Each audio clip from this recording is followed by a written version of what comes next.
now that we are seeing a segment of what this does look like, what this can look like, what do you think compared to what we've seen all these years in the past? I mean, I don't understand why people are pushing back on the notion that it should be a consensus that what they did was the right thing to do. Mm-hmm. Like, I guess maybe 5 years ago, the idea of putting a big three together was all the rage. And now I think teams have backed off of that. I think most teams are realizing you really need a transcendent MVP level player and an all NBA complement. You need an MJ and Scottie or a Shaq and Kobe pairing. That's probably the easiest way to do it, mostly because of just the realities of the salary cap, which became way more drastic this summer. Mm-hmm. And the thing is, with the second apron now, teams are going all in for 2 to 3 year windows, and they're probably backing out. We'll see how it works, but that's probably how it's going. So if your 2 to 3 year window now allows you to get 2 All-Stars in, and I'm calling KP an All-Star just because he's done it before, and last year he did play at that level. He just didn't make it. And like, there's probably 20 guys that play like All-Stars, only 12 of them make it, right? But so, you got 4 All-Stars, and then Derek White is one of the best role players in the NBA, and Horford is definitely losing some, but he's still a very good role player. It's like, the top 6 that they have is probably the best in the NBA. It's phenomenal. Having very good 7 and 8, they just did that last year, and it wasn't enough. And they've done that in the past. It wasn't enough. It's like, at the end of the day, it's really your top half that determines your ceiling. And then I think they just figured Pritchard and Hauser are going to be good enough that they can play, and we're willing to put them in playoff games. So I think what they did this offseason is a no-brainer. I'm also really high on Drew Holiday and think he's got a couple good years left in him before he starts to decline. And I thought him making All-Star last year was overdue.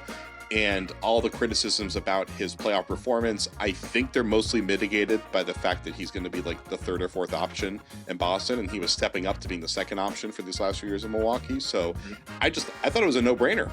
And when they put Robb in the trade, I was like, it's tough, but the second they got Porzingis, I kept hearing, Robb could be moved if they're able to make a big move, and it made perfect sense. And now looking at the way this team's operating, it's like, I'm sure they're going to miss Robb, but once you start to see what Drew can really do, I mean, Drew offensively is very similar to Marcus Smart. He's just a lot better at a lot of the things that Smart tried to be good at, but just wasn't consistent at. And I think Drew's like the perfect point guard to put on this team. You don't need a super ball dominant guy.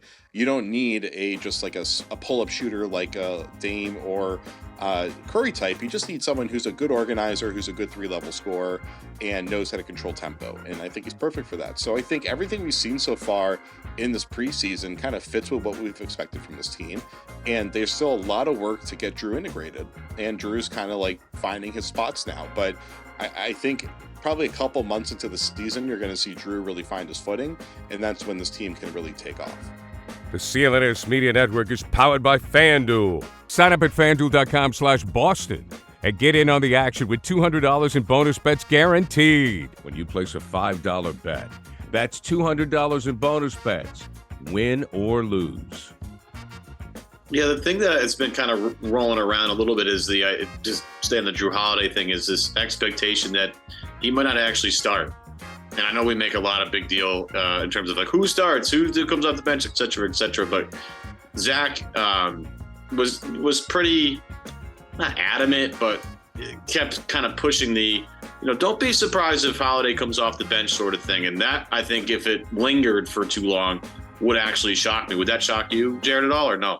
Yeah, I would be shocked if they put an All-Star on the bench. And, it's one thing when like Pop did that with Manu, because, I think Manu kind of was growing into his career and was in that role. Drew just got here. And I think if there's any All-Star in the NBA that would be willing to come off the bench, I would probably put Drew number 1 on the list. I think he is as flexible, amenable, and willing to do what it takes as anyone. I don't really know what the point of it would be. Like the reasons why you bring someone off the bench, it really is about rotations or second unit, stuff like that. But it makes a huge difference in perception for that player. And I think that the consequence of telling someone to come off the bench versus the advantage you gain from it might not make it worthwhile. You probably could get away with it with Drew, but like, I think they could bring Derek White in off the bench and he'll be able to get up to speed quickly. I think a lot of the counterpoints or a lot of the reasons why I've heard this make sense is people saying Derek White's a feel of the game guy. You want to get him in there, give him a chance to like figure things out. Kind of feel like you could say the same thing about Drew. So I think Drew Holiday is the third best player on this team now. Honestly, could give Jaylen Brown a run for second best player on this team, and I would want to maximize his time on the floor. Oh, I don't know if I would. Well, all right. High praise for Drew Holiday. I don't know if I would have gone. I mean, he's one of the best defenders of all time. Like he's incredible, and he's still defending pretty close to that level. And he's a viable 20-point scorer, 8 or 7 assist guy. What did he average last year? Like 18, 19 points a game. Yeah, it's like 8, like 19, 8, and 5. Yeah, I mean, the total points he's creating between scoring and assists is close to Jalen's ballpark. And then I think Jalen's defense has become underrated. Like, absolutely has become underrated. But, like, Drew's probably the best guard defender I've seen since I started covering the NBA. I think him and Smart are kind of neck and neck there. And he's one of the best I've seen ever. Like, I think people forget that the degree between someone being a 20 and 27 point scorer on offense could be the same. You could say the same thing about Jalen to Drew's defensive impact. With the busy fall season already in swing, you might be looking for wholesome, convenient meals for jam-packed days. Factor, America's #1 ready-to-eat meal kit, can help you fuel up fast with chef-prepared, dietitian-approved, ready-to-eat meals delivered straight to your door. Head to factormeals.com/newsfeed50 and use code newsfeed50 to get 50% off. That's code newsfeed50 at factormeals.com/newsfeed50 to get 50% off.